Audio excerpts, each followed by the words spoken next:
Hey, David here, and today I'll be showing you how you could turn on Outlook's automatic replies for when you're out of office. So without further ado, why don't we jump right in. To get started with setting up your Outlook out of office auto reply, you first need to ensure that you're logged in to your own Outlook email. From there, you're going to click on the gear icon in the top right corner, and then on the account section, and lastly, automatic replies. By default, Outlook has this turned off, but as soon as you toggle it on, you'll then be able to edit the various settings.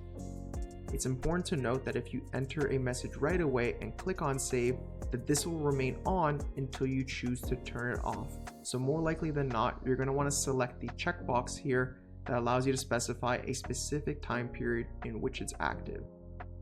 In doing so, Outlook will also provide you with additional settings, including the ability to block your calendar during this time period, automatically decline new invitation for events, as well as decline and cancel meetings during this period.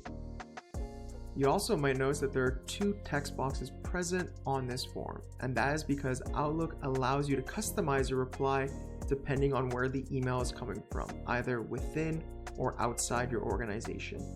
If you want to just have one blanket email that goes out, regardless of where it's coming from, you could just choose to toggle this off. If you're someone like me who struggles to come up with an out-of-office message, then I highly recommend checking out Vacation Tracker's out-of-office email generator. This is a completely free tool that will allow you to craft that perfect out-of-office email and only requires the necessary information, that being your first and last name, as well as, of course, the start and end date of your vacation. You can also choose to include an emergency contact if you want them to reach out to this person while you're away, but that's not necessary at all. You also have an option to choose a specific theme if you want to maintain a professional or perhaps a funny tone in your out-of-office message. Regardless of the theme you choose, once you click on generate, you'll have a bunch of different templates that you can just easily copy-paste back into the form we saw prior. Now, once you're happy with everything, you just need to click on save, and the out of office automatic reply will automatically be turned on and will only be turned off once the end time has elapsed.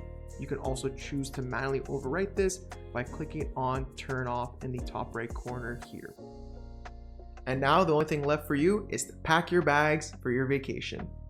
Thanks for checking out this video. I do hope you find it helpful, and if you did, we'd really appreciate if you can like, subscribe, or even share this video, as it lets us know what types of content to focus on for future projects. If you're someone that uses Gmail instead of Outlook, don't worry, I got you covered. You can watch this video right here, and I'll show you how to set your out of office in Gmail instead. That's going to be all for this video. Catch you in the next one.